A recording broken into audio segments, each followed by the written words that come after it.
Guest host Eric Long from TeraCloud is here to discuss the latest news from Ingram Micro, riding the MSP M&A wave, and a whole lot more. It's Channel Pro Weekly, episode 125, Anything for a Quarter.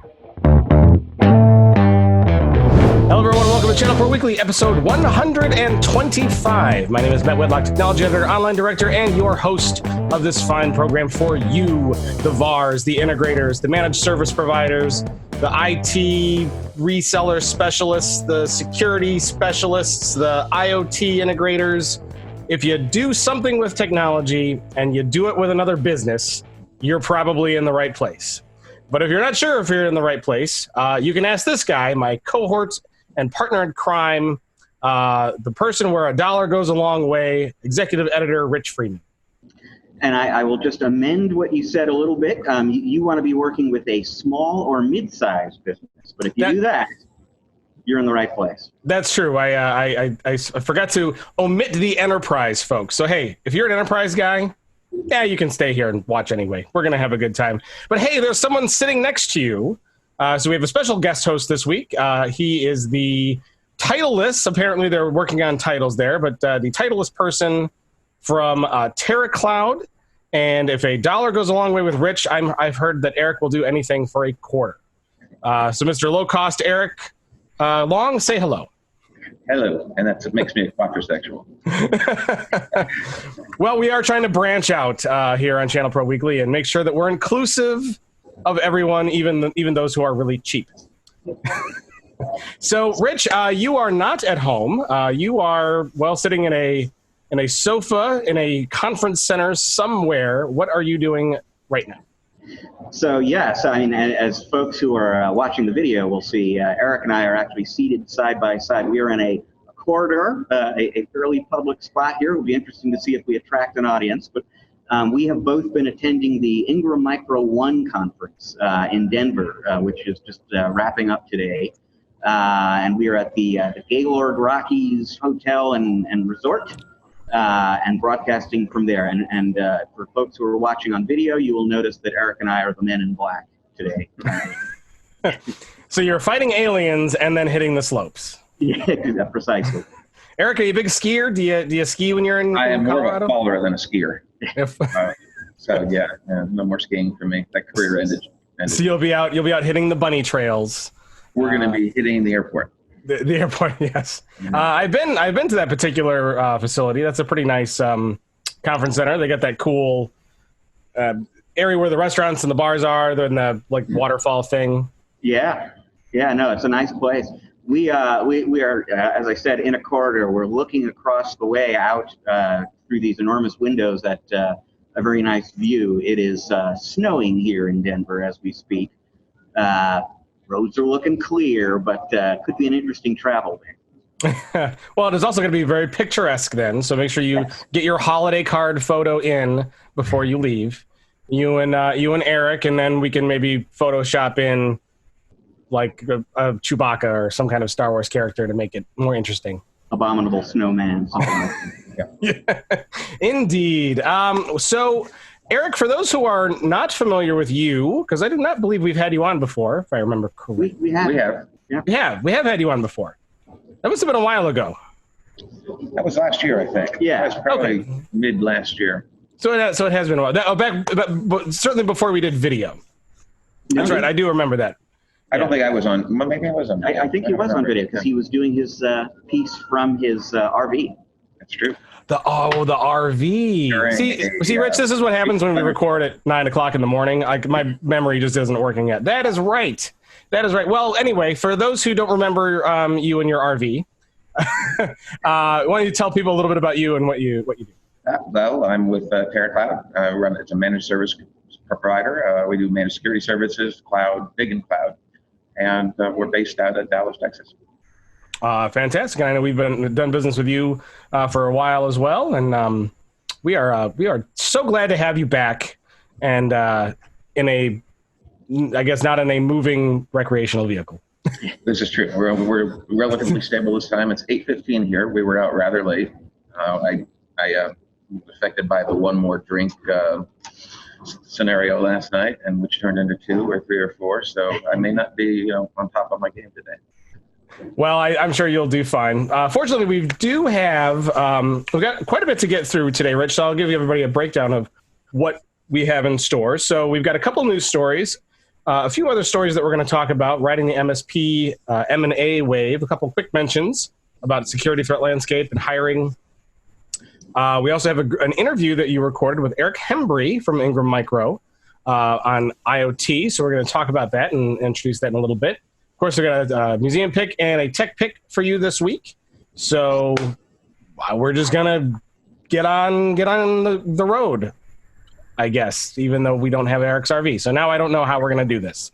I'm very confused. Rich, Ingram Micro was where you are. So naturally, these are a couple of Ingram Micro stories. Why don't you tell us about the first one with credit options? Yeah, so this they had a little bit of news that came out of the show here, and we'll talk a little bit about another piece of that in a moment. But this was, to me, the most interesting news that they announced here at the show. And there were actually a number of different finance and financing-related announcements that were all sent out at once. So, I mean, if we have any listeners here in Canada, there's a credit program Ingram offers called Direct Express, which Eric can actually speak to. I'll bet you have maybe taken advantage of Direct Express now and again. That is going to become available to partners in Canada early in 2020, and exciting news for them. There's a little bit of a twist they're adding to that program where they are offering sort of extended credit terms through Direct Express to people who need to finance software purchases. So right now, typically, if you go through Direct Express, you're buying hardware or some sort of traditional kind of IT product. You're doing that on 30-day terms or 60-day terms. But increasingly, partners are selling annuity-based software to their customers, and that might come with a 3-year contract. If you're looking to finance that, that was kind of tricky to do before. So now the Direct Express program is going to allow you to finance an annuity-based, up to 3-year software purchase, which is going to be a handy thing, I think, for some folks. But the piece of what they announced this week here at the show that was most interesting to me is their first ever financing offer specifically for MSPs. It's an offer that's designed to allow an MSP to finance a managed services contract with their end users. Which may not sound like that radical a thing to do, but in fact, as far as I'm not aware of anyone else who offers something like that right now. And the issue is just there are very few lenders who are willing to be a part of that. So the only reason Ingram is doing it is because a lot of their MSP partners were coming to them and they were saying, look, you're encouraging us to get into a services-led business model. We want to do that. As we're making that transition, we're finding ourselves with some cash crunch kinds of issues. We need to pay sales commissions up front. Some of the managed offerings that we're bringing to our customers, like a managed firewall kind of thing, for example, requires us to buy hardware up front. So we have some upfront expenses that we have to pay, and we're waiting for that recurring revenue to come in and give us the cash flow to fund that. Can you help us finance some of these initial deals so that we can make the transition to managed services? It's not very easy to get that kind of financing right now because lenders are wary of loaning money on a service, essentially, where it's not something you can easily provide collateral against, essentially. And so Ingram was getting a lot of requests for something like this from their partners. They began doing it sort of on a trial basis themselves, just using their own money.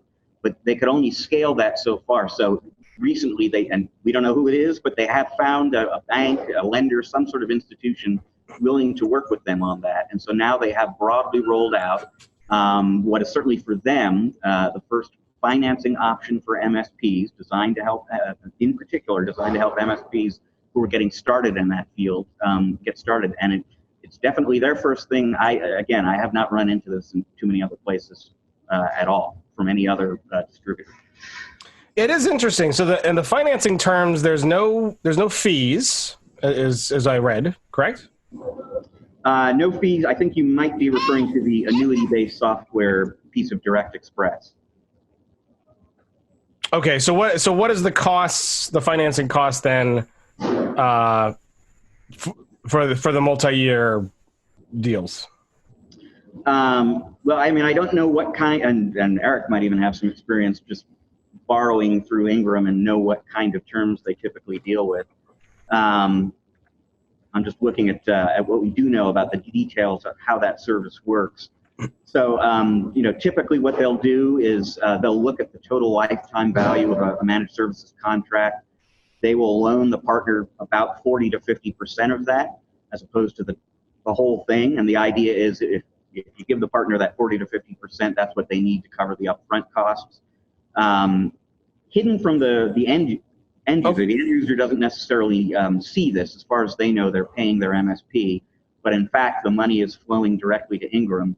Ingram pockets about half of that, shares the other half with the MSP until they're made whole, essentially, at which point the rest of the money is going entirely to the MSP. But yeah, I'm sure there is some kind of fee attached to that, and I'm also sure that it's not terribly onerous because Ingram wants people to take advantage of these programs and do more business with their customers.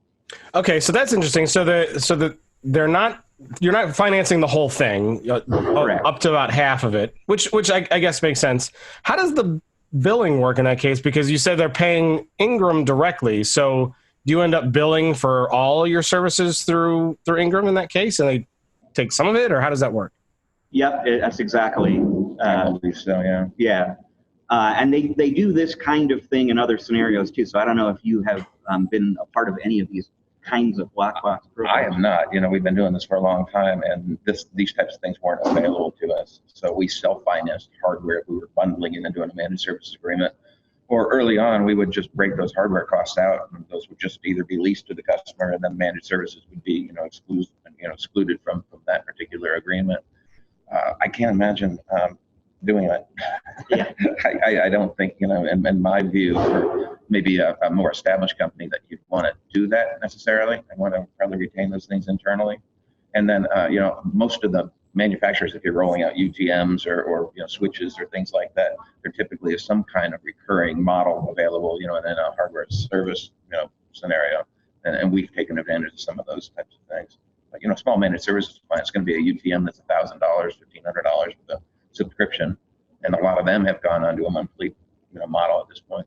So maybe for a startup, but if I was a lender, I'd be a little hesitant for a startup MSP to, give them half of the fees up front for 3 years. Yeah. Not even knowing what their performance is going to be. Yeah. So are they vetting MSPs on this? How do they vet the deals and value the deals? Well, basically, any Ingram Micro managed services partner who has demonstrated some loyalty to Ingram can take advantage of this program. And that's where things get a little bit squishy. It's like I was kind of trying to nail down, well, what does that mean? Are we looking at percentage of IT spend? Is there a threshold in terms of spending, period?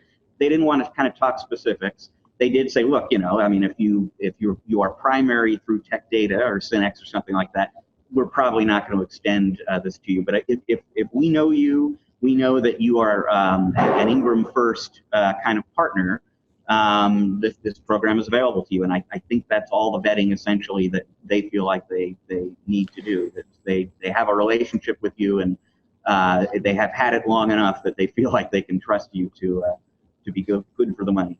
So you got to walk into their office, and then there's like a guy behind the desk with a cigar and like a white suit, and you have to go and like kneel and kiss the ring, right? And he says, you have to join Trustex or SB to get specific. Yeah, I'm definitely feeling some mob kind of notes here. No, I'm teasing. No, it's a. No. For them, but if it helps people get into that model, and as long as the costs are not ridiculous, then it seems like a good thing for some anyway. Eric, what do you think? I mean, if you're going to be participating in that program and you're already involved that heavily with Ingram, I don't think you're going to be a startup. I mean, so I don't know what advantage it holds, to be honest with you. I'm sure if you get creative, maybe you get a larger client than normally we'd be able to handle. Large managed service client with multiple locations, maybe a few hundred, 400 or 500 users might, that scenario where the upfront cost would be a little prohibitive might help. Yeah, I guess it all comes down to fees. I guess anytime you can use somebody else's money for cheap, why not, right? which is rare. So that big factor in running an organization is the cost of money, right? So Right. Yeah. Find that for free. Yeah.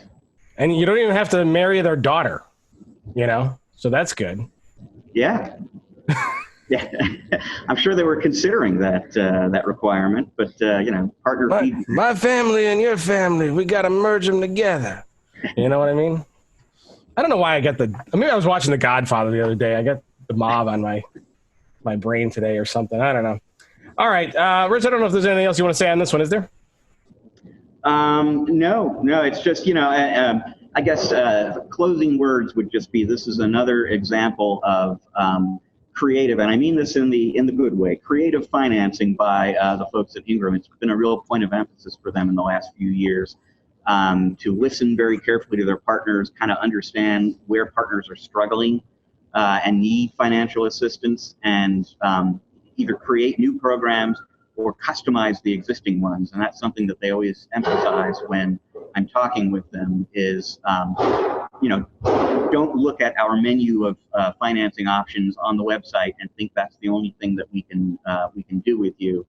Call us up, because we're willing to work with you to come up with something tailored to your specific need on this specific opportunity. They really have identified financing as sort of a blocking factor sometimes in business that they can help with, because they've got a lot of capital behind them. And this is just sort of another example of the ways that they're trying to innovate, to kind of help address issues that the partners are bringing to them. It's a great business model to not just tell people what you offer. So this is like the secret menu at Potbelly. Like, that's the menu, but this is the secret menu. And we're not going to tell you about it. You got to ask. Seems like you should just tell people what you do, right? Eric, do you sell things and services that you just don't tell people about and just expect them to? I'll do anything. For a quarter, from what I understand. Yeah. All right. Aruba's in the news this week, Rich. They have named Ingram Micro as an authorized federal distributor. Aruba, I assume Aruba Networks is who we're talking about, or am I incorrect? You are absolutely correct. It is Aruba. And they have obviously a whole product line, a whole networking product line that has been available through Ingram Micro for a long time. They also have a separate set of products specifically for the federal government. And they're obviously, stringent, higher requirements in terms of security and privacy and compliance and so on. When you're dealing with federal agencies, especially when there's classified information involved and so on. So they have this separate set of products with extra kind of security built in. Aruba has traditionally been relatively selective in terms of who they offer those products through, and particularly which distributors are authorized to sell those products. I don't have the number of distributors that are authorized federal distributors for Aruba right now, but it's a relatively small number of companies. Ingram has now been added to that selective fraternity, if you will.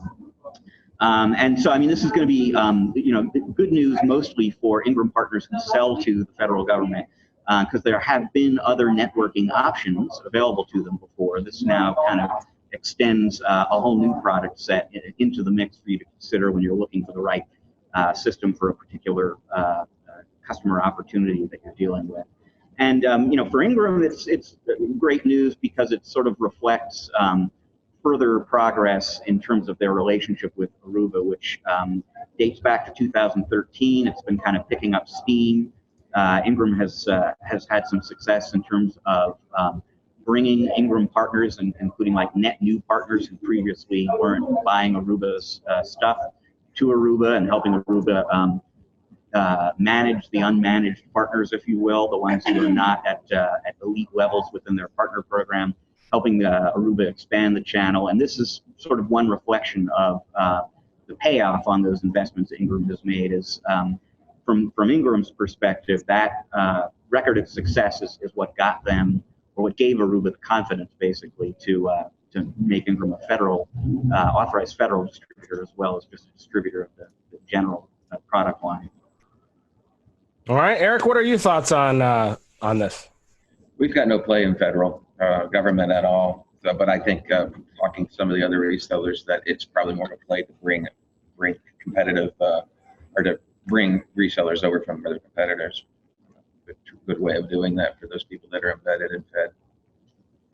So Eric, does this kind of tie into some of Aruba's recent focusing on getting into the SMB side of the market as opposed to just the enterprise side? I don't see where that's an SMB play. I think it's a play to attract other resellers from competitive disties.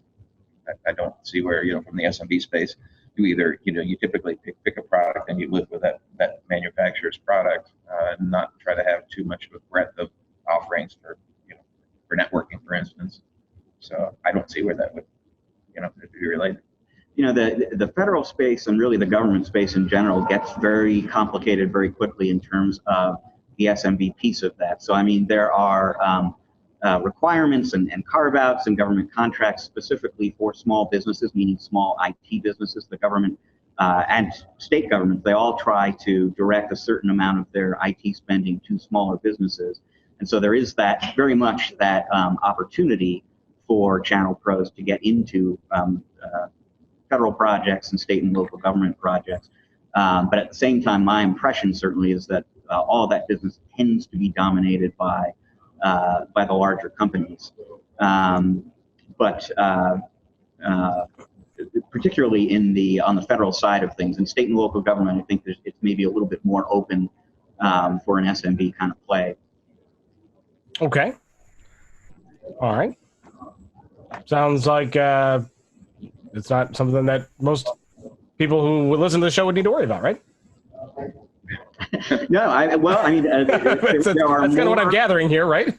Well, I would say there are probably more people listening than we realize who are doing at least some business in the public sector. Even though we keep emphasizing that this is Aruba's federal line, obviously if you're working with state and local government, these are going to be appropriate products as well, and those might be more commonly in the SMB kind of range. So I don't think that it's irrelevant to our audience at all. But I do think I always, I never want to create the misleading impression that the federal space is a super easy one for a smaller VAR or MSP to break into. That the distributors, I should say, all the big ones, are really trying to pull more of those smaller partners into those opportunities. And you'll see some of them have these programs where they will create a catalog of projects that are out for bid and contracts and so on that people can participate in, because that's one of the biggest challenges for ChannelPro in terms of getting into public sector opportunities, is just figuring out what are they buying right now, and the distributors, many of them do a good job of sort of consolidating that information so that you don't have to figure it out on your own. You can kind of research it through them. So I have often heard the big distributors like Ingram point to public sector as an underutilized opportunity for the SMB channel. But I mean, right now, today, it tends to be more of a bigger partner kind of corner of the industry. And this is a federal agreement too, so I mean, it's really obviously the SMB play, and state and local really has nothing to do with this. So I don't know a lot of MSPs, small MSPs, that have the bandwidth to work RFPs, or deal with all the legwork and the paper shuffling behind some of these agreements, and that's one of the reasons we've stayed away from it. Yeah. Well, there are. I mean, I know Tech Data over the summer introduced a program where they were allowing partners who have contract vehicles, who've kind of done a lot of the paperwork to get authorized to do business with the government. They're now taking those contracts and essentially reselling them, selling access to them to other partners. So I mean, there are efforts going on basically to make it a little bit easier to crack that market for people who are new to it, but it's definitely complicated. Yeah, usually anything with the government, don't you have to schmooze politicians and, that kind of thing in order to get deals done? That never happens. Never happens. Right. All right. Well, I'm losing my voice this morning. Rich, is there any other news you would like to cover before we move on? I've got more content, more articles about this show coming. I was hoping to have them done before we recorded this. So, I mean, just real quickly, a lot of what they were talking about on stage at the show here is the importance in the current era of IT of really emphasizing customer experience. So Ingram was very much encouraging its partners to think about the experience that they deliver to their customers. And, what are all the ways, small ways, big ways that you can really make doing business with you so great that no one would contemplate going to somebody else. They are taking their own medicine in that regard. A lot of what they talked about in terms of what they're going to be doing in the year ahead is about delivering a better experience to their customers, which is to say their partners.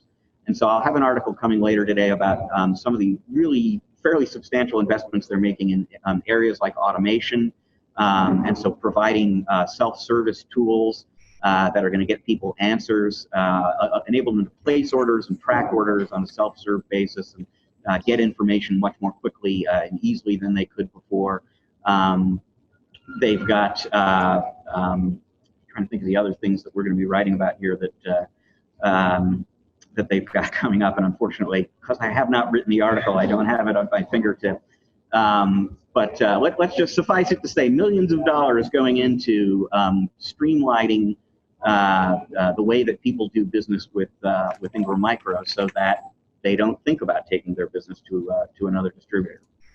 And then the other thing that hopefully I'll be writing about is there are some security partnerships that Ingram has quietly announced at the show here. So if you are somebody who resells products from Juniper, for example, we were just talking, in fact, about how a lot of security companies and firewall companies and networking companies have that as-a-service purchasing option now. You're going to be able to buy Juniper equipment on an as-a-service kind of subscription basis via Ingram going forward. They have a similar kind of deal with Palo Alto that they announced here. Palo Alto tends to be more of an enterprise kind of play. But the one that I think is going to be most, the security-related announcement that will be most relevant to our audience is managed security offerings from Arctic Wolf are going to be available on a subscription basis via Ingram as well. And so for people who are looking to add some managed security to what they do now, but don't have the money to invest in a SOC or to hire an analyst and so on. If you're doing research about managed security partners you can outsource to, and you're an Ingram partner, you're now going to have access on a cash flow friendly kind of basis to services from Arctic Wolf. So hopefully another story about that coming along later today. Very cool. Now, Eric, you're clearly an Ingram partner. That's why you're there. Otherwise, you're just there for the food. So what is your impression of what you've heard from them so far? I think it's exciting. I mean, I think they recognize that, that the marketplace needs those types of solutions, and they need to be easily consumable. So, having those where you can click a button, you've got a SKU, you can get onboarded quickly. Those things are nice. They've got a nice emerging vendors program too. So, I think Arctic Wolf came from emerging vendors program. And so there's a whole plethora of other providers that are, kind of working their way down the food chain to you. So then the managed security offerings, we're using some external SOC, and I like it. It's a good product, and I certainly don't want to hire anybody, so it works well. Yeah. So if you were going to list the top 3 things that you've heard there that you liked, what would those be? Well, reinforcement of the customer experience, because we've actually been undergoing some transformation there as well. How do we look to our customers as opposed to finding a way for people not to do business with us? Because that almost seems like when we look at what our competitors are doing and what we're doing, it's almost like they throw up barriers to make it difficult to do business with you. So, the customer experience from the standpoint of just dealing with the help desk is one thing, but, just purchasing and finding reasons to not, exclude them from wanting to do business with us. So the top 3 things, that makes me really have to think a little bit. I do like their emphasis on the customer experience. They are certainly making it easier to do business with them, which is rare with a large organization because they can't be as nimble. But they've created these groups inside the organization that really do focus back on us as a reseller and our needs as a reseller, and they listen to us. So I think again, joining the alliance was probably one of the better things that we've done. And if somebody was sitting on the fence wondering whether or not it it doesn't matter which distributor. I think you need to hitch your wagon to a horse there and pick one of them. I think they're all, have some compelling offerings. But I'm pleased with the experience with them so far. And it's been years, so not just a year or two. One other investment they're making did pop into my head, actually, and this is going to be one that Ingram partners will probably feel without ever really getting much visibility into. It's all kind of behind the scenes, but they're spending a lot of money on inventory management software, and that they're going to be essentially connecting to business intelligence software. And what they're looking to do essentially is understand in a much deeper way than they can right now, not just what are their partners and the end users ordering today, but what kinds of ordering patterns can logically be anticipated. And so there was a lot of talk on stage about, right product, right location, right time. They're making some rather substantial investments basically to be able to do that, to be able to know that we're actually going to need more networking gear at this warehouse in this part of the country based on the ordering patterns that we're seeing and the availability of new product from this important vendor that does a lot of business in that part of the country. And as a partner, the only way you'll know that is even happening is just that you will wait less for the stuff that you ordered. You will just discover it's in stock and it's waiting for you instead of having to wait a week. It shows up in a couple of days or something like that. So that's just another area where they're spending money to, as Eric put it, to give you reasons to, or eliminate reasons to take your business somewhere else and give you reasons to stay. They did say they will not be delivering by drone anytime soon. Yeah. That's not going to happen. Right. They're relying on carrier pigeon only, right? Natural air delivery. Cost effective. Yeah. Training is always the problem with those things. All right. Well, that sounds like a pretty good show. How's the food, Rich? Food's been good. Yeah. I think it was relatively good. The open bars have been phenomenal. I'll ask you for a judgment call here because there was an opening night reception on Monday, and lots of food around, and I had not had dinner, so I was having dinner there, and there were several tables loaded with sushi. So I'm in Colorado. Yeah. Do you eat raw fish? Suspecting it was not locally caught. Exactly. It looked good. I was hungry. I ate it. It worked out fine. But I don't know. Yeah. Not the local delicacy. So, but it's good to see that they're also investing in decent open bars and sandwiches. I believe there was bison sushi. Yeah, that was There was bison sushi. Yeah, if you've never tried that. Yes, fresh caught wild bison from the saltwater lakes of Denver. All right. Well, we're going to move on. I think we're done with the news, and it's cool that we've talked about the Ingram Micro event that you're at. But we're talking a little bit about mergers and acquisitions, Rich. And this article is called "Riding the MSP M&A Wave." So we've talked a lot about vendor mergers and acquisitions because there's been a whole lot of that lately. But what's going on with M&A on the MSP side? Well, so this story we're talking about here, I believe this is the cover story actually for our November issue that I wrote recently. And it really goes squarely at one of the biggest issues in the MSP world right now. And it's, I'll say right up front, it's sort of a controversial topic. There is no one easy answer. I cannot tell you exactly how this is going to play out, but it's something that every MSP basically needs to be thinking about here. And so, as you said, there's a lot of consolidation happening on the vendor side in the managed services world, but we're seeing that happen, and maybe consolidation actually isn't the right word, technically speaking, but we're definitely seeing a lot of M&A activity and a lot of private equity activity among MSPs. And so you're seeing independent MSPs band together and form a bigger multi-city kind of company. You're seeing private equity companies fund the creation of regional and even national MSPs. So bigger MSPs, more people, more technology, more resources.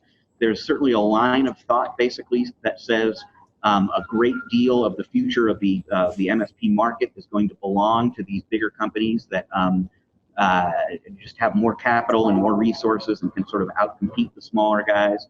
At the same time, in researching the story, I spoke to a lot of the smaller MSPs out there who sort of feel like they've got some advantages too, in terms of being able to maintain closer, more intimate relationships with their customers and provide better service maybe than a big, somewhat potentially impersonal company can provide. And big companies, big anything, tends to move slower, and a smaller company maybe can be a little bit more nimble, a little more responsive to changing market conditions and so on. So again, I don't really know exactly what the MSP landscape is going to look like 3 to 5 years from now, if it's going to be dominated by these bigger companies, as some people predict, or if this trend towards larger MSPs in some sense fizzles out because the SMB buyers don't want it, which some people believe, or because they just can't provide the kind of service that SMB buyers are used to. Just as a quick aside, one of the sources for this story is an MSP I know in my hometown of Seattle named Stephen Banks, and he's got one full-time employee, I think, and a contract employee. So he runs a smaller company that's been very, very successful in the Seattle region. And I was talking about this with him, and he said when the telcos started getting into managed services, he got a little bit worried because they can spend enormous amounts of money on marketing, and people are buying other stuff from them. And he says at the end of the day, as MSPs, the telcos turned out to be telcos. So all the things you hate about service from telcos, you are now getting from your MSP. And so, he had some customers who kicked the tires with those guys, but they came back essentially. So could be that these big companies sort of push aside the smaller ones, or it could be that at the end of the day, the smaller ones have an approach to the customer that is more what the customer wants. Now, Eric, as an expert in 25-cent intimate relations with customers, what's your take? Do you feel that there's room for both, or do you really believe that? Do you feel that these larger, more national MSPs are going to start pushing smaller ones out? I think to Rich's point, most of these things are relationship based with a lot of these clients, and that impersonal attention that you get. I mean, the cable guy, is now doing your managed IT. I just don't see the customer experience there ever improving because they've had, a century to do it. And they're still pretty awful, at dealing with dealing with those kind of relationships. But I think, as far as the larger MSPs, the ones that are doing the acquisitions and bringing the smaller ones together, I think they'll be successful if they let that entity continue to run as they were, maybe, with the economics of, the scale of purchasing power and things like that. And those groups are out there right now, and there's a ton of them out there. You have to pretty much drink their Kool-Aid, because for those things to work, there's a group back in Texas that just recently had an event, and you pretty much have to buy in. And it's kind of an all-in with them before you have your clients all in with you. Yeah, it's a changing landscape. I think if MSP doesn't, is there such a thing as an MSP anymore? You're really kind of an XSP. You're doing a little bit of everything. So cloud is a huge component of our recurring revenue. And, the relationship with the customer is important, but we're having a lot of success and with customers I've never actually met in person. It's a relationship, a digital relationship, essentially.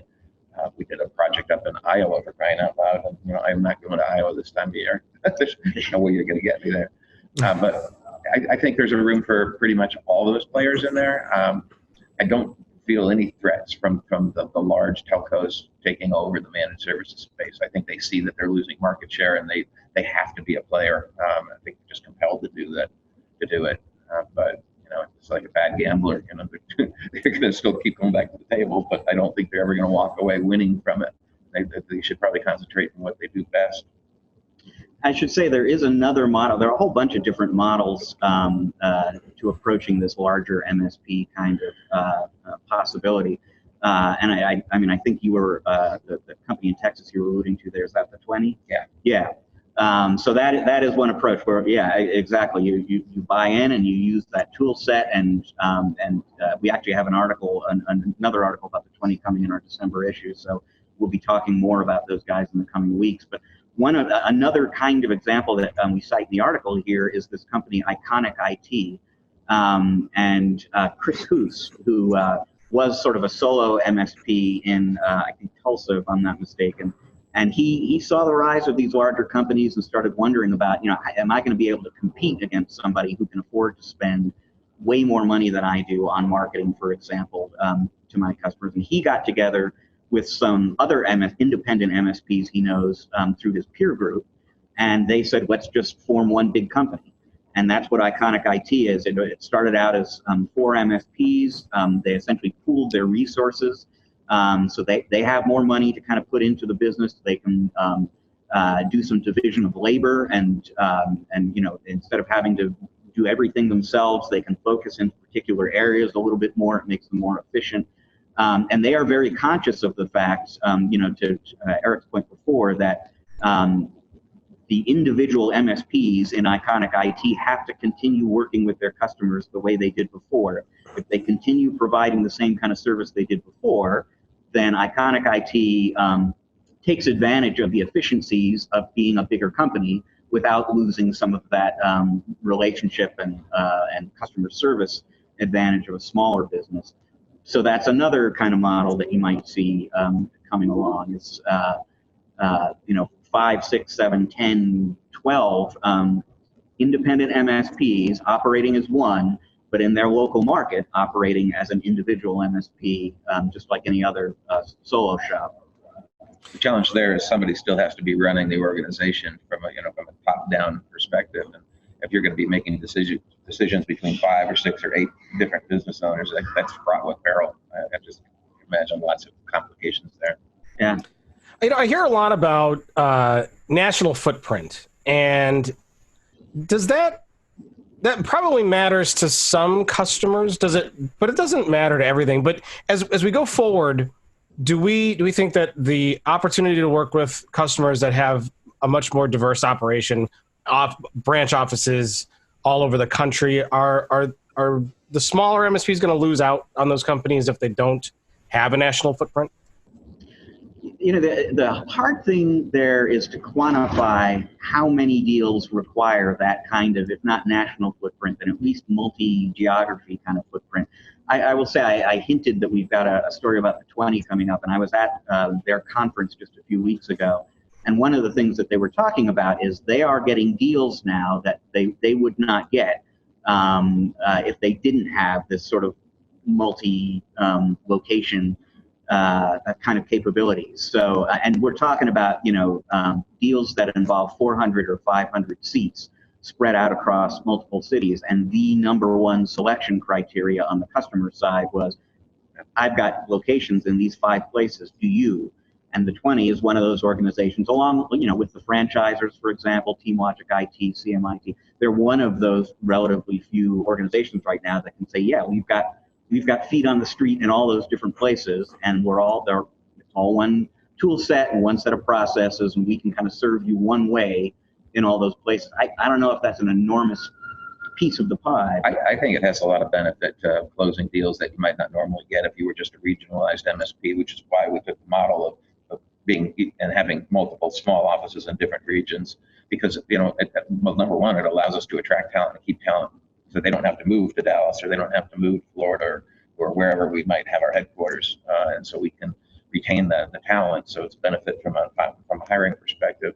From closing business, I think I see a lot of very decent opportunities. My 80 seats, 100 seats, 200 seats, whatever it might happen to be, but they're never in one location anymore. Very rare do you see a company completely consolidated in a single location. And being able to say, yeah, we have an office down in Houston, yet we can service the customer that has an office in Houston and they're in Dallas, and if they have something in Florida or whatever else it might happen to be. But we see a lot of opportunities coming through regions, not just your backyard any longer. So I think it does have merit.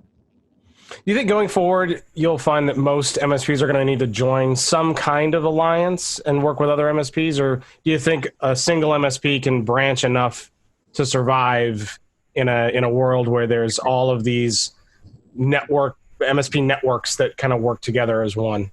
It's a big ocean. I don't think you're ever going to be able to compartmentalize, the business or the industry all in one particular sector. I think you'll have some people that will be in the in a small rural community where they have a subset of customers, and I think you'll find the others that are large having them the national, maybe international play at some point in the future. Now, is there bison in your ocean? Because we know that we need fresh caught bison sushi. There's bison in the neighborhood. All right. Well, Rich, I think it's a compelling story, and for those who are listening or are watching us on YouTube, we put links to all of the stories that we're talking about in the show notes page. So if you're listening, go to channelpronetwork.com, find the show notes page for episode 125, and there you'll be able to kind of read along as we go. And if you're watching on YouTube, open up the description area, and there'll be some links in there as well, so you can kind of read along as we go through. And there's a lot in here, Rich. And this is a very long piece, and there's a lot of good data. Anything else you want to highlight in here before we move on? No, although you mentioned data, and just right at the beginning of the story, there's some interesting data there. Just quantifying the amount of M&A activity that's happening in the managed services world right now. And I won't recite the numbers, but there is some difference of opinion even about that. I mean, there has been a lot of M&A activity in the managed services world for a long time. And there are some people who feel like it's definitely above and beyond what has traditionally been going on, and others who tend to disagree that, there are ebbs and flows, but it's more of the same. There's some interesting data from Paul Dipple of Service Leadership that really pinpoints exactly the extent to which there is a lot more.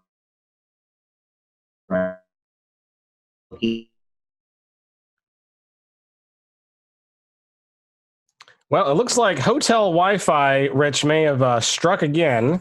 So we're gonna probably have to cut to a break. Oh, maybe they're back. Okay. Hotel Wi-Fi strikes again. Yeah. And there's nobody here using it. So we a few thousand people on it, but today, not so much.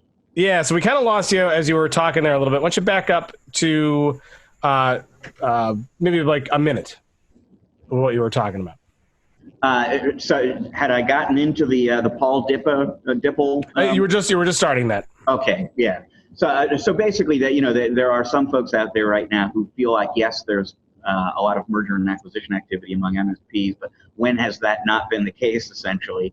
And there's a different school of thought that says that there's something different going on right now, that the volume of activity is way above historical norms. And we were able to get a hold of some absolutely brand new data from Paul Dipple at Service Academy that quantifies the degree to which the M&A activity out there right now is way above and beyond historical norms. And at this point, it probably that data is probably available elsewhere. When Paul shared it with me, he hadn't even published it anywhere. It's brand new, but it really does kind of attach some specific numbers that will just help you see how many more potential acquirers are out there shopping around for MSPs to buy. Fantastic. All right. Any other word on M&A from Mr. Eric Long before we move on? There's 3, 4, 5, 10 emails from somebody every week looking to have a meeting or to do something. So you don't know who the players are, who's for real, and who's doing what. So be cautious of the one for the Nigerian prince that wants to work with you. I found that he's no good. All right, Rich, we got 2 quick mentions here that we're going to go through. One is telling us to be afraid, which that's like the cornerstone of your life, I guess, is just to be living in fear. But an expert tour of the security threat landscape, and I gotta point this out for folks. So if you're watching on YouTube, look at this guy. Holy cow, Rich! That is one scared dude. He's following orders. We told him to be afraid. Or he's like doing some kind of weird dance. I don't know. It's one of the two. Jazz hands. Stop in the name of. Okay, go ahead. So, Rich, tell us what's going on here. Yeah, so we won't spend a lot of time on this or on the next one, but I did kind of want to call them out because I think they're both really interesting, and I hope people will take the time to read them online. So this one here, we went out to 2 of our favorite security experts and people who get really deep into the security world and are keeping up on the very latest threat vectors, essentially, and how those are evolving. And and they have all sorts of terrifying examples of the ways in which the security picture is getting uglier. We're all aware of ransomware, for example, but there are all sorts of exploits and attacks out there that are growing more sophisticated and more dangerous. So we went to Jay Farron, very highly respected security expert. We went to Ian Trump also, and just asked them, what are some of the scariest things that you see coming on the horizon? And we've got some great examples for you in this article here. And I believe this was where one of them was talking about how there are voice hacks starting. In fact, I saw weeks after we did this article, I saw something about that recently online where there are people who are getting phone calls from the boss saying, hey, can you transfer $1 million to this account here? And it turns out that wasn't the boss at all. It was somebody using some voice synthesizer or whatever that has been, through artificial intelligence, has been programmed to sound exactly like the boss. There's that kind of stuff happening now. All sorts of examples along those lines for folks who are looking for good reasons to be frightened by security threats and maybe help their customers understand what they're up against if they're not willing to invest in security. So check it out. Interesting stuff. Yeah, Eric, what would you say is your biggest fears as a provider? Well, clearly as an MSP, our internal resource exposing information that allowed access to customer systems. So we do we go way out from a security perspective, making sure that doesn't happen with internal controls. I think that these companies that voice hacks and all these new things that are happening, who calls in and says transfer $1 million to such and such a company? There should be internal process in every organization, and that's also it's an opportunity for us as a reseller, not thinking from a technology perspective, but a business perspective. Look at all the tools we have now, just in Office 365, to create business workflows and processes that don't ever they're not exposed outside the organization. So I'm looking at ways to even monetize that to protect those organizations at the same time. And it's not even a technology discussion. And then you have FUD helping you sell the solution. You can't ask for anything more than free marketing, and you've got a solution in place to address those kind of issues. So you can't protect every company, but you can protect the ones you're working with the same way that we protect them with backup. And the other sort of non-technology piece of the picture in terms of what you were talking about is training as well. So if it seems a little weird that the boss called and asked you to transfer $1 million, it is a little weird, and so maybe you should be suspicious of that call, even if it sounds like the boss. And that, unless your boss was Jeffrey Epstein, and everything's up. He wasn't transferring money though. He was. Yeah. So this article, and Rich, I don't want to drone on this, but this talks a lot about threat vectors, and it's kind of talking about the different ways and where the threats are coming from, and from things like IoT. I want to get Eric's take on this. Eric, what do you think the biggest threat vectors are right now for your customers and for? That's a fancy word for exposure. I mean, every company's got a certain amount of exposure. I mean, I think the main point of exposure for any of our clients is their people. Right, so they're the ones that can do something stupid or inadvertently, or worse yet, they might do it intentionally, and that's a real big problem. That big problem for an MSP is if you've got a bad actor on your staff and they want to do something bad, they probably can. So being able to detect and respond on those kind of things, are the most important ones. You can train your employees all you want, but if there's a bad apple in the bunch and they're going to try to circumvent those sorts of things, that's something you have to consider in your in your day-to-day operations. So that I think is a major point of weakness. People always seem to be the weakest link. Right. Yeah, very interesting. And in order to make sure that you don't hire weak links, but you still need to hire to take your business higher. So, Rich, how does hiring take your business higher by going higher with hiring? And we're pretty high right now. Yeah. 4 days, mile high. We're feeling the effects. You are in Colorado. Yeah. Yeah.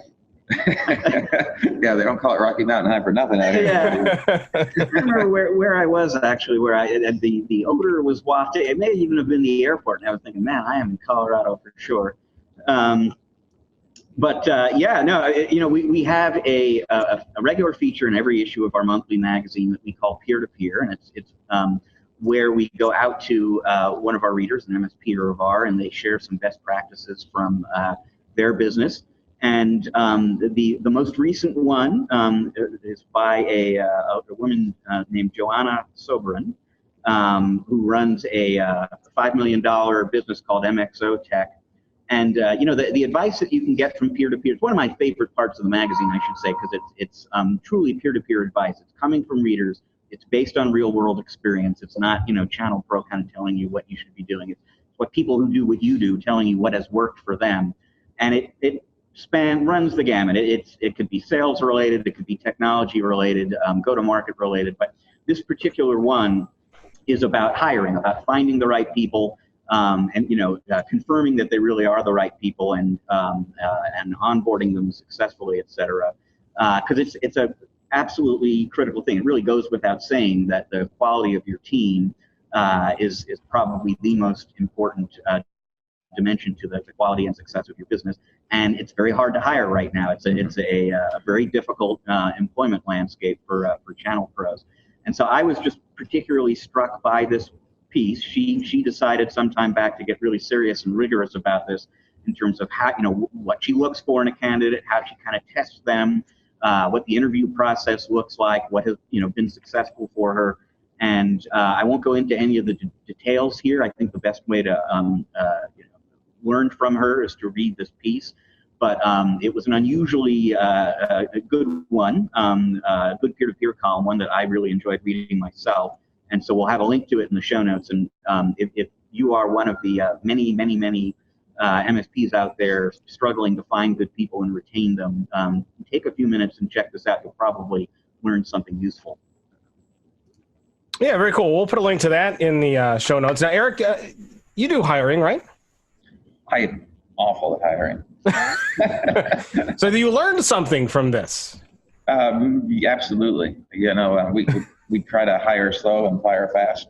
Our organization. The old adage about hiring people that are smarter than you is a good one, and it's not hard to do. We're having more success with partnering and utilizing resources like Ingram, and we're looking at using their life cycle offerings that they've got, and because they've got the money to hire the people and keep them busy. And so I think we're going to see more growth through partnerships than we are direct hiring. And I think the smaller the staff, the better the staff, to be perfectly honest with you. But yeah, hiring is I think is a talent unto itself. Yeah, and always risky for any business owner, especially the small ones, when they decide to hire somebody in. So yeah, you got to do it right. So folks out there, make sure you go and you read that and listen to lots of advice from people who do a lot of hiring. And if you got it down pat, it will save you a lot of time, money, and headache. Would you agree with that, Eric? I do agree with that. All right. So, Rich, we have an interview this week. Not only do we have a guest, a wonderful guest like Mr. Eric Long, but we also have an interview. Now, this is one that you did there at Ingram, correct? That's exactly right. Yeah, we took advantage of being at the show here to sit down face-to-face with Eric Hembry, who is the Director of IoT Solutions for Ingram Micro. And it struck me, as I was talking with him, and this actually comes up in the interview, you go back a year ago to last year's Ingram Micro 1 conference, and Eric Hembry was basically 2-3 months into the job in this position, and Ingram was really just getting its IoT business off the ground at that point. They've come a long way in a year, and that's one reason why we gave them an All-Star Award recently, is the speed with which they've dived into IoT. But the interesting thing, the useful thing about discussing something like IoT with a distributor, such as Ingram, for example, is they have such wide contact with different partners and different solutions, and such a broad perspective on what works and what doesn't work, that I thought, I'm here and Eric's here, let's sit down and talk a little bit about some of what he's learned in the last year about how somebody who is relatively new or completely new to IoT can get started actually offering solutions and making money, and just how complicated is that? And so here's what he was able to share with us about.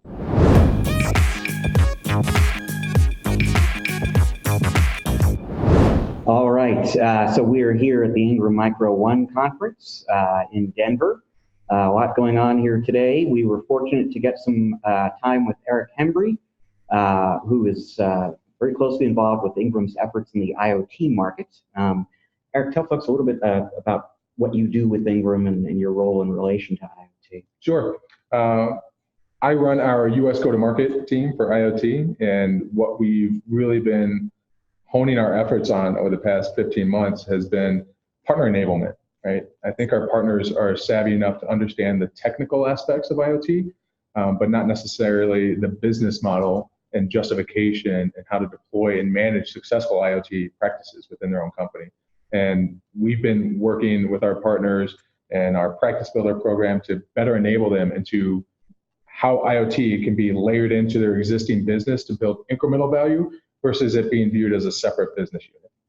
So what are some of the keys, the basic principles to making money in IoT? Because Paul Bay said on stage this morning here at the conference, that's the challenge in IoT right now for the partners, figuring out how to come up with, how to monetize that market. What are some of the general principles that work for a partner? Yeah, and a lot of there's no one answer, right? There's not one answer that fits all partners, but it really is dependent upon that business partner's model and how they go to market today, whether they're a value-added reseller, whether they're an MSP, whether they're an ISV, right? We want to curtail the discussion into what they're doing today so that it's not this huge leap for them to understand how to make money in IoT. For instance, 10 years ago when we were having the discussion with partners migrating from break-fix into a managed service practice, that was a big leap, right? And that took a long time and a lot of cycles to develop that motion. Same thing with cloud services. We talk about a recurring billing model versus an upfront, a big hit on a sale. So changing that structure internally, IoT, it plays nicely now that all of that prep work has been done, and a lot of those early pains have already been gone through with a number of our partners who want to build as a service offerings, who are set up to do monthly recurring revenue, who are set up to deliver managed services. IoT is an extension of that for each partner. So whether it be, hey, I'm just selling endpoints, I'm selling laptops and phones into office environments, that's great, okay? It's okay if you don't have the technical resources to do that, but how can you build incremental value around those endpoints that you're already selling to today, right? And addressing concerns that you may not have thought that was in your wheelhouse for your existing customers to add additional layers on. For instance, a very simple solution is with one of our vendors, IP Video. They have the Halo sensor, right? At short, it's a vape detection sensor. But outside of that, it's also volatile compounds, organic compounds, right? So other chemicals that are in the air. It can detect aggravation, right, based on volume levels of, you and I, if we were to start talking really, really loud, it would trigger as an alert. So that's great for instances where, you can't really deploy cameras to catch people vaping if it's in a school bathroom, for instance, but you can detect it by putting this cameraless sensor in there to detect the vaping, to detect if there is a fight in the bathroom at some school or college or university or office, right? Even in hotel rooms, you think of hospitality. Yeah, every room has a smoke detector, but those don't get triggered with vaping. So all of these different areas, and that's a very, you say vape detection, people automatically know, like, yeah, I know exactly where I can use that. So it's finding those smaller, easy to sell existing solutions and offering them as incremental to what they're currently doing today. So again, in short, to recap, not changing drastically what they're doing today in their current business model, adding incremental value to what they're doing, whether that be through MSPs, managing additional endpoints, adding more services to round out the value of that they're bringing to their end customers, but also making sure that alignment across the board with our partners with their go-to-market and what's important to them. Now, is there a connection between a successful IoT solution partner and having some experience in the as-a-service area? I mean, is that maybe a precondition for a VAR? Sure. I mean, does it set them up earlier for for quicker success? Yeah, absolutely. But at the same time, we have seen partners who are VARs in their own right be able to deliver on simplified solutions out of the box. We have IoT in a box solutions like the vape detection, various mandates that are coming down with hospitality, just having a panic button for hotel staff, right? Those are mandates that are coming down in various cities and states that a value-added reseller can easily deliver upon, and it's very little to manage because it's ultimately up on the end user site where all the management and the alerts and everything gets triggered from. So I wouldn't say, I think it comes down to the solution itself and the right fit for that partner at that time. Now, bait detection, panic buttons, these might be adjacent opportunities relative to what a partner is doing right now, but new solutions, new solution areas. So I mean, how much new technology are you going to have to learn? How do how onerous a process is going to be to learn how to deliver some of those solutions you're talking about? We start small, right? It's not going into a partner and getting them trained and proficient on AI and data analytics and machine learning, right? A lot of that's overkill for what end customers need today. So it's a natural maturation process for our partners and even their end customers to understand how these simplified solutions out of the box can better enable or better deliver upon immediate impacts to whether it be ROI or improved efficiencies within that end customer environment. So understanding that and making sure that, a lot of these things are very easy to understand out of the box, right? Vape detection, not a lot to go into that from an understanding standpoint. The simplified dashboard is very easy to understand. I could set it up myself, how to configure the various thresholds. It's just an up or down button, and you just test it out, right? Based on the environment and what's going to work. So as far as the learning curve, I would say it's very minimal with a lot of the solutions that we have today. I mean, do you folks at Ingram have enablement programs, training programs to kind of get people over whatever hump there is? Sure. Yeah. So whether they're looking to deliver these and build these out organically in-house, or whether they're looking to augment through Ingram Micro, we have a practice builder program. We have various e-learning courses that we've co-curated with a partner of ours. We have certification programs, whether it be from a technical standpoint. We're coming out with a security IoT certification program. All of these different elements can help based on what the partner wants, right? So whether they want to buy it or build it in-house, we're set up to help them and train them up with whatever they need. And I assume you can kind of direct them to some of these solutions as well. So I mean, just as for example, if I'm somebody selling into the education market right now, looking for an IoT opportunity, unaware of the fact that there are vape detection systems out there. I mean, should I come to Ingram basically and say, well, what are the options? What are the easy starting points in my market? For sure, and that's been the biggest ask that I've had to our partners over the past year is just start the conversation with us. Come to us and just better understand what's out there today, because a lot of folks out there still think that they have to go out and single source and build these solutions from scratch. We've been fighting that battle as far as educating and awareness over the past year plus now of the existing solutions that are out there today, ready-made solutions that are out there today. And that cuts down significantly on go-to-market time, training, implementation, so people can get to a recurring revenue model stream quicker versus having to develop these solutions by themselves. So understanding that and making sure that our partners understand that and their end customers understand that is really what's been the driving force for the early success that we've seen. Yeah, I mean, I imagine the biggest misconception maybe among partners right now is that there aren't ready-made solutions that I can tap into, and that I have to master the entire Internet of Things before I can actually have an IoT practice. Yeah, even at the end customer level, right, at the end user level. I've been speaking at a lot of events and even end customer-facing events. And I spoke recently at a US Ignite event where municipalities are standing up and talking about sharing best practices about solutions and how they source certain equipment and how it's affected their cities and made better environments for their constituents. But what they're doing is that they are investing in hiring CIOs, CTOs, because they feel that they need to do that to bring somebody in, invest a lot of money into them, and have them create solutions and then go source that from our partners. And then I immediately went to another event, our SLED event, to where I was standing up in front of a group of our resellers, probably about 80 of them, And I said, this is what's happening out there. You are now moving yourself away from an MSP and a thought leader back to just a reseller, right? So you're removing the value of being the leader, going to your end customer and leading with the solutions and educating them on what's possible today.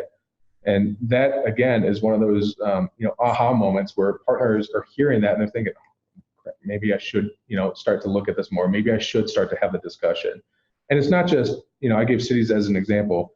It's businesses who are doing this, right? Because everybody thinks that nobody knows my company better than me, right? So I need to craft these solutions. When really, that may be true in some instances, but most of the time it's not. All of these things can be largely deployed very quickly and have an immediate impact.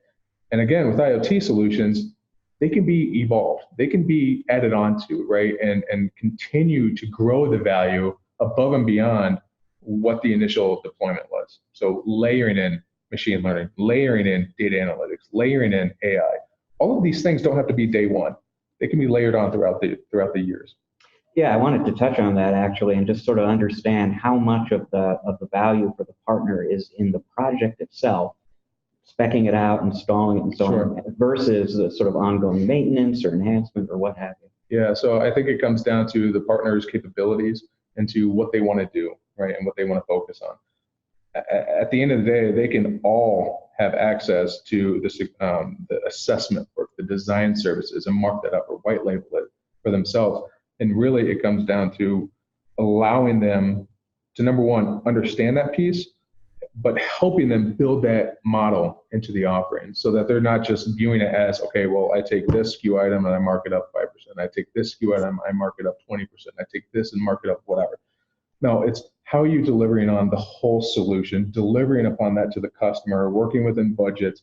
It's the financial piece and digging into what's going to work for the end customer is ultimately a big challenge, right? And it's not one that our partners should have to face alone. That's why with our financial services, our incredible finance team, and all of the various programs that we have in that space, they should come to us as part of that process to help facilitate. Maybe it's a custom, new offering or engagement that we build from scratch and deliver upon based on whatever needs and requirements that the end customer has. We want to get to yes as much as anybody, and we want to be that partner to help facilitate that with our resellers and our community. Now, you mentioned some functions like assessments and so on. And there are probably a lot of partners out right now who could sell these solutions, but maybe don't have the skills to do something like perform an assessment. So what are some of the opportunities to partner with Ingram Micro and kind of go to market together, fill in some of the gaps in the partner's capabilities? There's a lot. When you talk about just assessments specifically, there are security assessments, right? Threat assessments, posture assessments, pen tests on the existing environment. And then after the fact, ensuring that as you stand up a secure by design solution, that it is doing what it's supposed to do. So you want to pen test that new IoT solution as well. Understanding what's possible in the space, right? Just going in and getting a digital blueprint of all the equipment, all of the devices, all of the OT equipment that's out there. There's a ton of these different things that bring to light incremental opportunities that may not have been thought of before. So we've touched on a few vertical industries where there are IoT opportunities for partners right now, but you folks at Ingram sell into a whole bunch of different verticals. So, are there particular industries right now where you're really seeing some momentum for IoT? For sure, and depending on what day of the week that you ask me, the answer is going to always change. But we've narrowed it down to a few key verticals out of the gate that we've standardized on, that we've continued to build and add to solutions. So we have logistics, we have retail, we have building, we have city, we have healthcare, we have manufacturing, right? So there's a couple different ones in the horizontal stack that everything can kind of move across there. But it all comes down to what our partners are selling into, and each one's different. And that's the approach that we want to take, is understanding and developing BI reports to bring to them saying, hey, did you know that you sell into hotels in these states that have this mandate that's coming down starting next year? Did you know that this solution already exists? Did you know that you can easily deploy it and it's easy to manage and here's how it is? So we want to drive that messaging around the opportunity that's out there today for those customers and their end customers, and bring to light how they can quickly get into the IoT space without having to develop something completely from scratch. And, the field of dreams, right? If I build it, they will come. That's not necessarily the case, right? There's going to be certain requirements and certain triggers that are going to have to happen in order for widespread adoption across the board. But today, there are a lot of business needs. There are a lot of use cases and case studies for ROI to illustrate that, we don't want to craft something that is $1 million if the problem only costs $100,000 for, the business need or the challenge that's being faced. So there's a lot of different areas that, we can take a look at and address. But again, we want to simplify everything. We want to make sure that security is forefront and kind of the backbone of all the solutions that are out there, because it is a chief concern across all end customers and even our resellers. They don't want to deploy something that's at risk. End customers don't want to be put at incremental risk. What's the additional pull-through opportunity for resellers to go sell more of what they're currently doing today? It's a big undertaking, and we start small with each one of our partners. We say, yeah, this is a lot to take in. We're going to pick one thing. We're not going to boil the ocean. We're going to pick one thing. We're going to get some at bats. Those are going to turn into base hits and runs stack up to wins. So building on that momentum, starting small. I'm not asking them to jump off a cliff. I'm asking them to jump off a chair. There are probably a lot of people listening and watching now who sell into the healthcare space. So let's just take that maybe as an example. What's a good specific example of that start small kind of IoT solution that somebody could sell into healthcare right now? I'll tell you a story that just happened to me a month ago. I was at my doctor's office getting a routine checkup, and I was waiting in the room, and the doctor came in and was trying to type in, log into the computer system on the desktop that was in that room. Wasn't working. Like, I got to go track down a laptop. Hang on, I'll be back. Took them 5 minutes to find the floater laptop and come back in and continue on with the appointment. And I thought to myself, and I was there for other reasons, I didn't want to talk shop, but asset tracking in the healthcare space, whether it be for laptops, devices, tablets, hospital carts in larger hospital environments, not just doctor's office, asset tracking is an immediate, huge ROI for the healthcare environment space. So that is the here and now. Future speaking about healthcare, it's going to be a huge market opportunity for IoT. I mean, all the stats are pointing to the aging population, right? Everybody's living longer. And I saw a news report that by 2035, we're going to have a doctor shortage of somewhere around 133,000 doctors.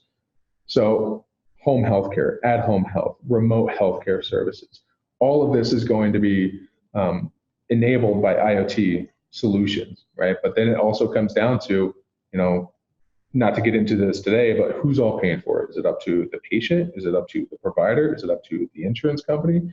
Those are questions that are still going to need to be answered. Data privacy, right? Big concern that's out there today. So that's why in the future, all of that needs to be solved for. And I think government regulation is going to play a key part in that. But the here and now today with healthcare is definitely the asset tracking piece. And I mean, that's got to be as simple as just putting a tag on the device and hooking it up to what I imagine is some fairly straightforward software. Exactly. Yeah. I mean, we can make it as simple or as advanced as you want it to be. If you want to know who took it at what time and where it's at and how long it's been sitting there, yeah, we can build that out. If you just want to know it's somewhere on this side of the building, we can also, curtail the solution into that. Everything has a cost to it. So the more complex you make it, that drives up the cost. Working within the budgets. Again, we start small, we solve for the need today, and then we look for the incremental opportunity down the road. So that's a really great concrete example in healthcare. Let's just randomly go to retail because it's another industry I'm sure a lot of folks in the audience are dealing with. Is there an equivalent there?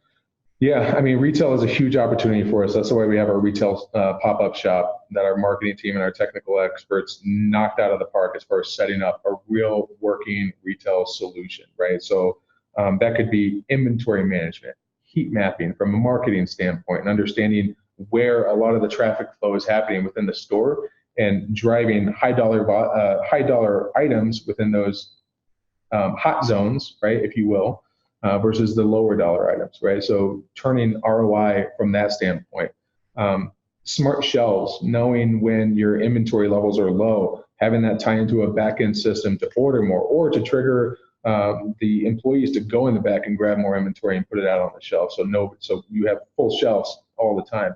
There's a lot of different retail solutions that are out there today, but our retail pop-up shop that we have live at our solution showcase is a great example of showing what's realistic today, what's being delivered today, and how partners can benefit from taking a peek behind the scenes and seeing all of the dashboards, all of the analytics, what the heat map means, and provide that value to the actual retail customer. And I mean, again, it sounds like a very sophisticated solution, but relatively easy for somebody new to the field to deploy. Yeah, I mean, what the example I gave in our solution showcase is a very complex, multi-vendor, multifaceted solution approach, right? Again, what I always go back to is what is the discovery phase? What is the ultimate need today for that retail shop? You know, we're seeing that 79% of retail environments in North America are investing in IoT solutions. So what's important to them? It's going to be different for every store. They may want to do a customized app to drive promotions to all of their customers with that app who are members whenever they're kind of like Target. If you drive into the Target parking lot, the app pings and like, oh, come in for an exclusive 10% off this item that's been in your shopping cart, right? It's evolving the retail experience, bringing customers back into the store when online has been reigning supreme over the past few years recently. You know, it occurs to me, I believe the first time we spoke about IoT was a year ago at this conference. Yep. And you were just getting started at that point. Sure. And I mean, one of the reasons why Ingram One and All-Star work in ChannelPro is how far and how fast you guys have come. So here we are a year into it, looking ahead to next year. Where are you planning to go with IoT at Ingram in the next 12 months? We have to continue to evolve. We have to continue to lead the market into what our customers and what our partners want from us as a distributor in the space. I think the relevancy of distribution in the IT channel is never more important than it is today, just because of talking about IoT and how big and how broad it is, right? Solutions architects, design services, lab services. You know, you're going to start to see us evolve into more of a platform play, right? There's going to be a lot of different elements that we're going to continue to invest as a company, continue to evolve and develop for our partners, because the need is going to continue to evolve for them as well. All right. Thank you very much. Thanks, Appreciate Rich. you making some time. Always a great time.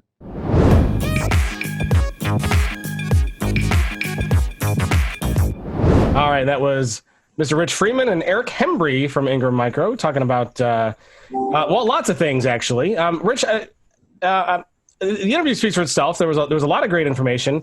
I particularly liked the story that he told about asset tracking, kind of near the end there, and how he was in a doctor's office. And I like that story because it seems like a lot of people want to get started in IoT, but they have a really difficult time identifying the opportunities, where they can insert themselves, and how they can help other businesses. And I thought that was a good, solid, simple use case scenario. But Rich, is there anything else in that interview you want to highlight or talk about? No, I mean, I think you're getting right at the key takeaway of that conversation, basically, which is IoT right now is a little bit like cloud computing was 6 or 7 years ago, where it's this concept, but how does it actually relate to me or my customers? What does it mean to get into cloud computing? And I think people are asking, what does it mean for me to get into IoT right now? We know that there's a ton of money being spent in IoT now, and that number is going to get way, way bigger over the course of the next few years. And the key takeaway from the conversation with Eric there is there are solutions, prepackaged solutions, relatively easy to learn, relatively easy to deliver. You know, IoT doesn't have to be this boiling the ocean kind of venture for your company. If you are in retail and you work with a number of retail clients, you can go to an Ingram or a Synnex or a Tech Data and ask them, what do you have retail specific among your IoT offerings? And there will probably be something that you can roll out without having to hire some IoT expert and learn all about sensors and gateways and all that. A lot of this stuff is kind of pre-assembled and relatively easy to take advantage of. And like you were saying, the asset tracking one is a great example. You're really just kind of dealing with tags, and tracking them. Anyone can do that, and it's just that little foothold, that toe in the door. You get started that way. You learn more about the technology. We at ChannelPro know a partner named Luis Alvarez very well. And he has a business in Northern California. They're doing tons of IoT work these days. And it all started for him with one thing. He had this one client that operated a fleet of trucks, and they needed a way to keep track of where the trucks were and who was driving which one. And Lewis had to go out and figure out how to meet that need. And in the process of doing that, that one project, he learned a lot about IoT technologies, and that turned into a much bigger thing for him. And that's what anyone basically can do. Look for that one way to get in. And there are solutions that you can get out there that are not that complicated to deliver. And once you've begun, you're going to learn things that are going to help you build from there. Eric, do you do anything IoT? Is that kind of an emerging business for you? Yeah, it's an emerging business. I mean, we participated in that first IoT conference earlier this year, and we're kind of looking at different plays. We have a relationship with an IoT vendor that's well established with a 20-year-old product. A little bit different technology. It's like AI and all the other cloud computing a few years ago, to Rich's point. The play in California turned into really more around a specific industry. So I think it's going to be very, industry focused, vertically focused. That one happened to be around the cannabis industry. And so if you're not in a state where, there's a lot of that type of thing going on, then obviously you're not going to be able to apply that to that. And the thing, we work a little bit in trucking. There's a huge IoT play in trucking. The problem is that the transportation management companies, the companies that are providing the line of business applications that need to integrate with the IoT devices, typically are already in front of you, building those solutions out. The logbook thing, going to electronic logbooks. Those companies are already doing that, so it's hard for a small, service provider to just jump into that. And so, if you could build a solution, if you see, I think that's where probably there's a bigger play for you. If you have the ability to see a problem in a particular industry or vertical that you might work in, and then come up with a solution based on all these different devices, and there are a ton of them. And obviously Ingram's got that play with the My Devices thing, and you can pick and choose and plug in kind of a vector or Lego set to build a solution. But I think you're going to have to build your own IP. I don't think you can just go put some sensors in and walk away from it. And that's another approach to the market where you can start small and build. I mean, it might be that you build something specifically for one client. Yeah, fix a problem. But if if that's a doctor's office and you serve a lot of doctor's offices, that one thing that you fix for that one client can potentially be rolled out to every doctor you support. So I've seen it in the industry, different industries in the past. In telco, we had a company that was a interconnect that was working with I think Toshiba was the brand back then, and their interface was just horrendous. They went out and built a software application and sold it, walked away with millions of dollars. So there's those kind of things out there. So I think you just keep your eyes open. That kind of leads into the whole MSP to vendor story too. I mean, how many MSPs started? They fixed a problem, they developed something, and then end up turning into a vendor to resell it to all the MSPs, right? So Eric, if you were to get into IoT, would you rename your company TeraCloud? No, probably a TeraCloud. TeraCloud. I love that. That's so stressful sounding. Like we had to be red, I guess. Like to rebrand our logo and stuff. We're dabbling in it. We actually have an IoT evangelist on the team, and he's out kind of working in the different areas and different industries and things like that. But to that point, we are working in it, and we're doing devices and things like that now. A camera's an IoT device, right? So we're doing endpoint. A phone's an IoT device.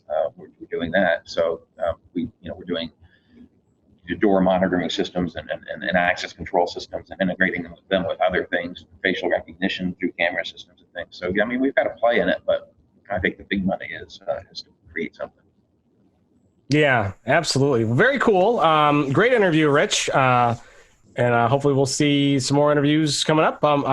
I'll always try to join you if I can. When you had the opportunity to record that, I was not available. But you did a stellar job, as always. So I do have a tech pick and a museum pick. Where are we sitting on time, Rich? Do we have time for 5 questions with Eric Long?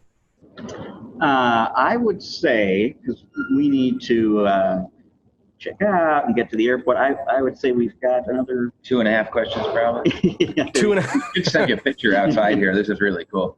Well, I'll tell you what, we'll play 5 questions. I'll try to make them questions that you can answer quickly.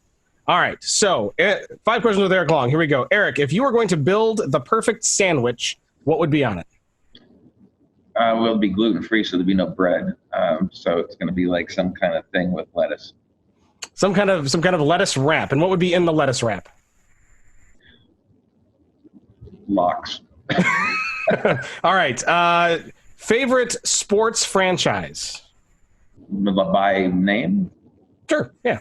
I'd have to go with the Tampa Bay Lightning, even though I'm living in Dallas. Stars secondarily. I don't want to piss anybody in Dallas off.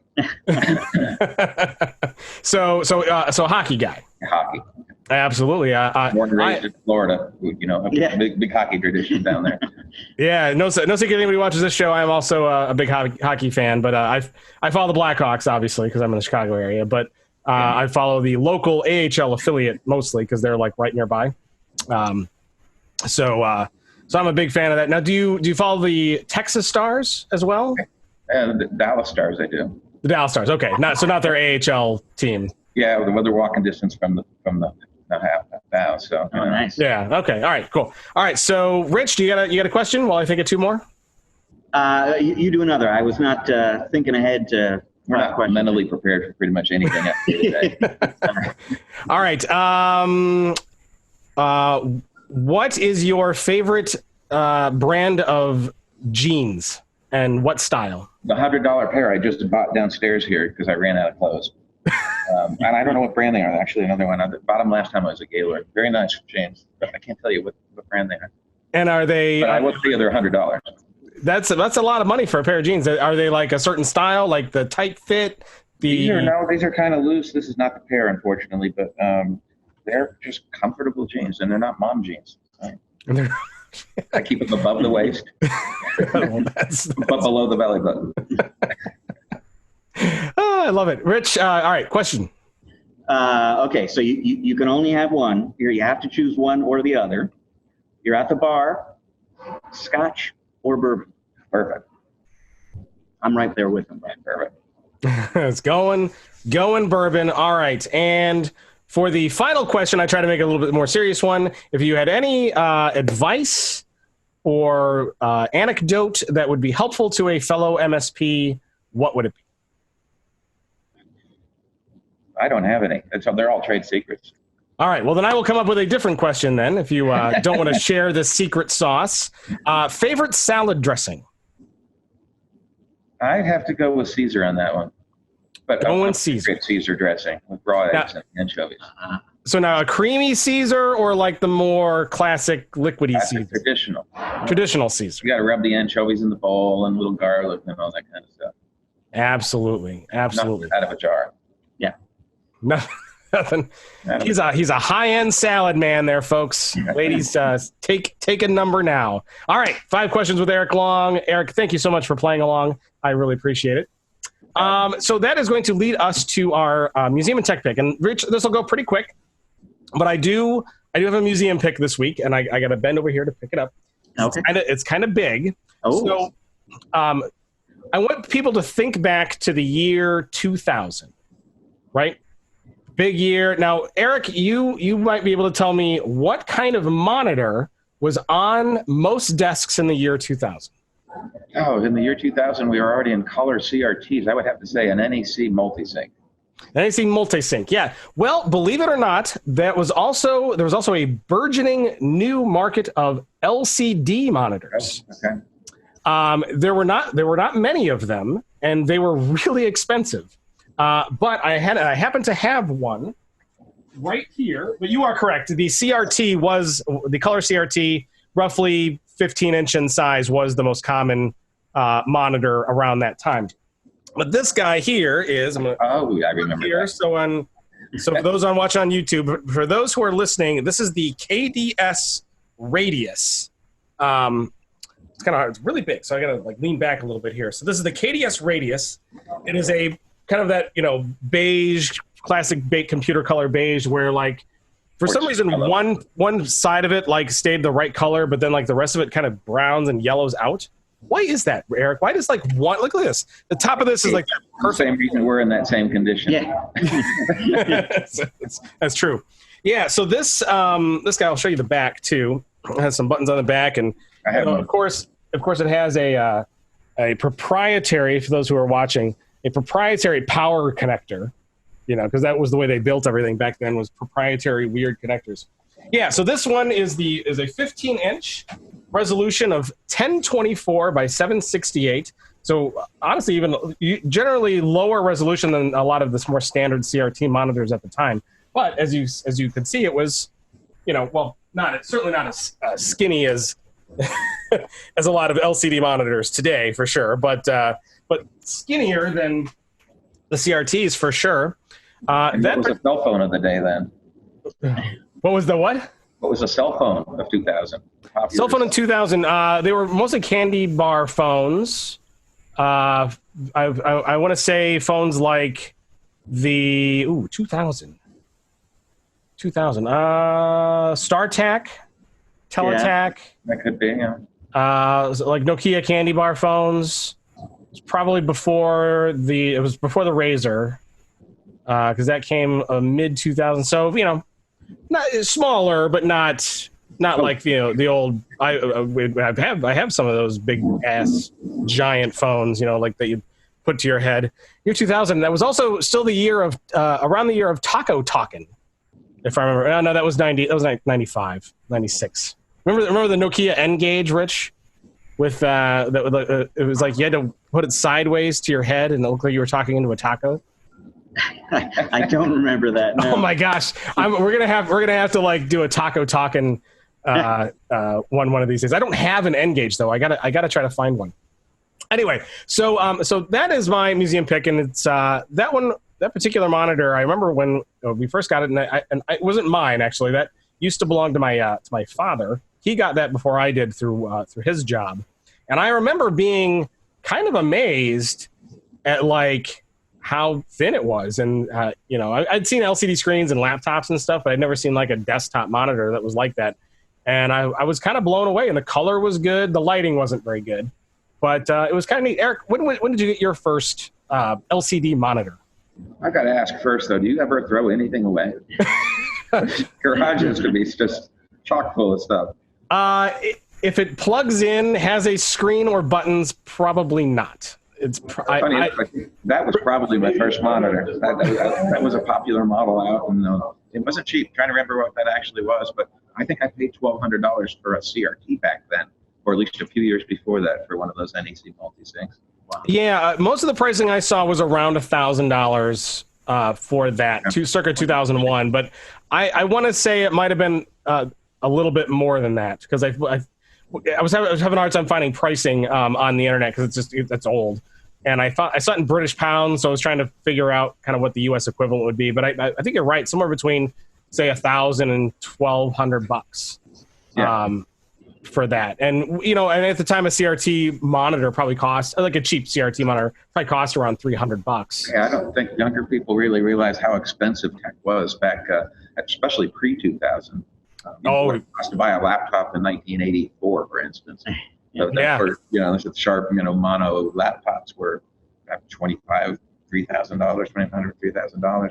So absolutely, yeah, very, very expensive stuff back in the day.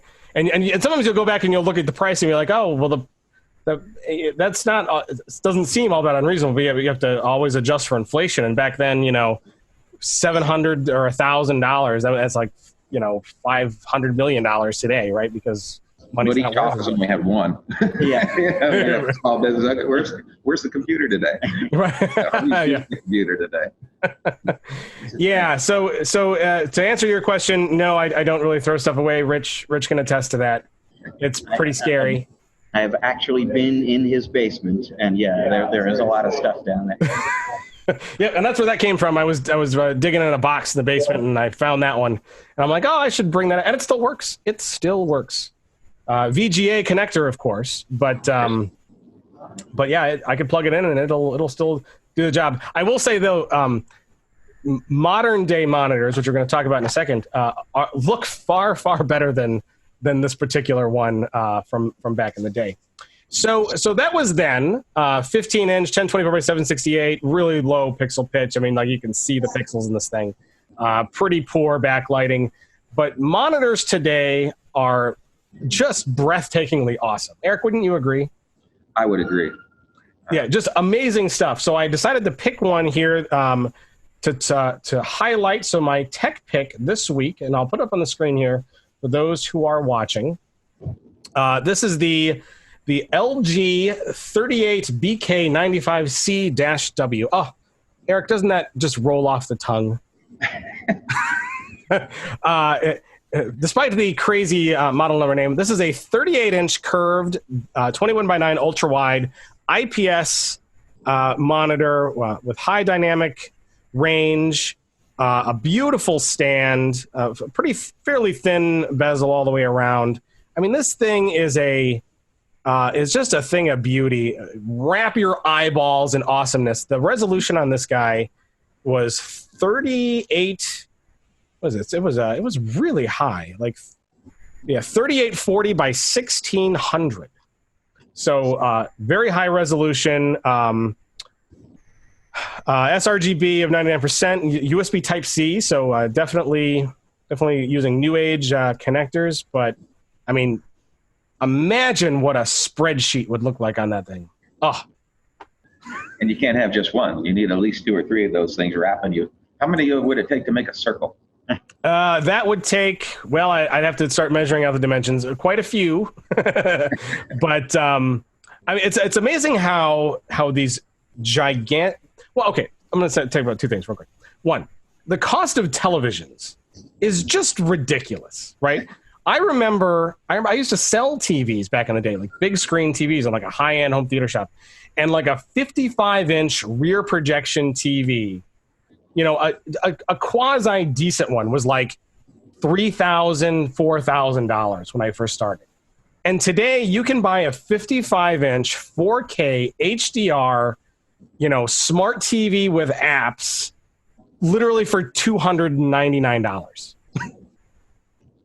It's crazy. And like, and monitors are the same way. Like, now this monitor is a little bit more, but this is super high res, awesome. And it's still only, this thing is still only, I want to say like $900, but it curved and really, really nice. So isn't the cost of monitors just nuts these days, Eric? I think it's great.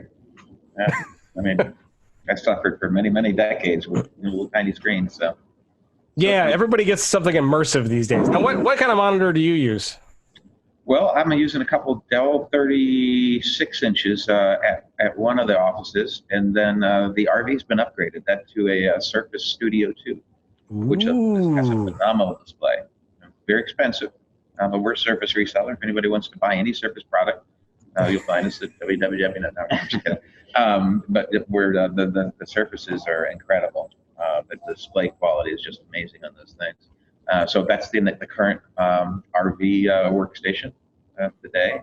But the Dells, I have looked at those LGs as well. But you got to have 2. I would like to see them increase the height profile on most of these. I do not like gaming monitors for business purposes, and I'm sure most MSPs would like to have a little more height, not that wide resolution. Yeah, these are the 21.9s. It's an odd shape. I remember showcasing some of the early 21.9 monitors. I don't know if you can think back, Rich, to like 2014 at our shows when we were doing the tech room, the petting zoo, and I had an LG 21.9 that I was displaying for a while, and it is an odd shape, but it's really ideal for multi-monitor or for multi-window stuff. Because you have this big wide expanse and you can stack 3 things pretty comfortably right next to each other. And it's hard to do that on monitors that are a little taller. But of course, it always kind of depends on the kind of work you do. Like as a web developer, I almost want a monitor that's like vertical, because you can see a lot more of a web page. You don't see those anymore. Nobody's making the portrait or the ones you can rotate. That used to be the thing back 10, 15 years ago. Yeah, it really was. I remember early widescreen monitors, they would usually have a portrait mode that you could kind of flip them up. And now, unless you detach a monitor from the stand and flip it yourself and try to lay on your side. which is how you have to work in an RV. Is laying on your side. How big your RV is. That's true. That's true. But anyway, so that's my museum pick, the KDS Radius S3F. My tech pick, the LG, that long model number that I gave earlier, 38-inch ultra-wide IPS monitor, beautiful looking display. Go check that out and treat your eyeballs to something visually nice. Yeah, the first 10 respondents get one for free, correct? Evaluation unit. So call TeraCloud to claim your free. TeraCloud. Call TeraCloud. Yeah. Call TeraCloud Industries. So Rich, if you were going to give us a quick rundown of the things that have happened and a preview of things to come, what would you tell me? In terms of things that have happened, and the place to find out about that every week, every Friday, in fact, on ChannelProNetwork.com is our weekly In Case You Missed It post, written by our own James Gaskin, and he's going to be catching you up on all the news out of Dreamforce this week. This was a big week for Salesforce partners, so he'll have some news for you there. There was some news as well out of the world of high-performance computing, and Intel has a new GPU architecture that we'll tell you a little bit about. Interesting news from Intel as well that we have not written about so far in ChannelPro. Might show up in case you missed it, but those supply shortages you've been struggling with, folks, they're going to be sticking around a little bit longer, it turns out. Now, in terms of what comes next week, all I can tell you is turkey, basically, because it's a holiday week coming up, and no conferences, probably not a whole lot of news. A lot of people are taking the week off, so slower week in the industry coming up. Yeah, and possibly news out of Washington, D.C., though. Because nobody will hear it. Yeah, exactly. Right. Yeah, and possibly not a Channel Pro Weekly next week. Rich and I are working on to see if we can put together maybe a more of a different, fun kind of show, but we don't have a lot of time to plan that, Rich. So we got to get on that if we're going to do something. Yeah, we're going to do it. Yeah. Like that. But we may just take the week off because there's not going to be a whole lot of news to talk about. So we will let y'all know as soon as we know. So that's going to wrap up episode 125. I want to give a warm thank you to Mr. Eric Long from TeraCloud for joining us this week. Eric, if people want to learn a little bit more about you and your company or do business with you or whatever they want to get a hold of you, how do they do that? You can reach us on the website, teracloud.us, or Eric at teracloud.us. And do you have any of those social media profiles that everyone talks about today? A MySpace? There's a Twitter thing I don't know what to do with. We're up on LinkedIn and we're obviously on Facebook. So. All right. Well, half the people listening to this we're probably already friended with on Facebook anyways. So there's nothing new for them. Probably so. Well, thank you again so much for being here. I really appreciate it. Rich, if people wanted to subscribe to Channel Pro Weekly, that is what you would recommend because I know you're a smart guy. And you say, subscribe to the show, go to iTunes, Google Play, Podcasts, Stitcher, pretty much anywhere where you can find podcasts, you should find Channel Pro Weekly. Subscribe, because when you subscribe, poof, the episodes just magically come down to your device, wherever you are, and you can listen to us on the plane, train, automobile, mowing the grass, doing the dishes, going between work sites, anywhere and everywhere, we are there to inform and, of course, entertain in your busy schedule. If you'd like to watch us, we do put a video version out. We are on YouTube. You can go to the Channel Pro Network YouTube channel and find Channel Pro Weekly there. So you can subscribe. You should subscribe there too. But you got to subscribe, and then you got to hit there's a bell you got to hit, because you subscribe, and then it's like, yay, I'm subscribed, but that actually doesn't really do anything anymore. You have to hit the bell if you want to get notifications when we put new episodes out. And of course, you should subscribe to Channel Pro Weekly and the 5-Minute Roundup. Rich, tell people about that.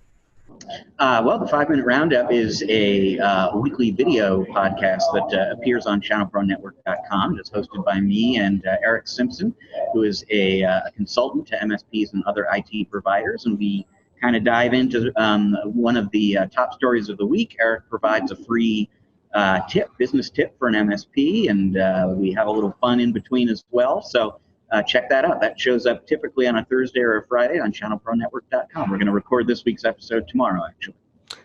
Well worth 5 minutes of your time, realistically 10 minutes, but 5 minutes is a good goal. Whereas like this is like an hour-long program that is never an hour long. But it's good. It's good stuff. Lots of great information and discussion. So that is going to wrap up episode 125. Thank you all for watching and listening. Be sure to subscribe. ChannelProNetwork.com is the website. Find us on Facebook, Channel Pro Network there, at Channel Pro SMB on Twitter. And of course, if you want to follow me, I'm at Matt Whitlock. Rich is at Rich Free. And we will see you all either next week or after the Thanksgiving break. Thank you much.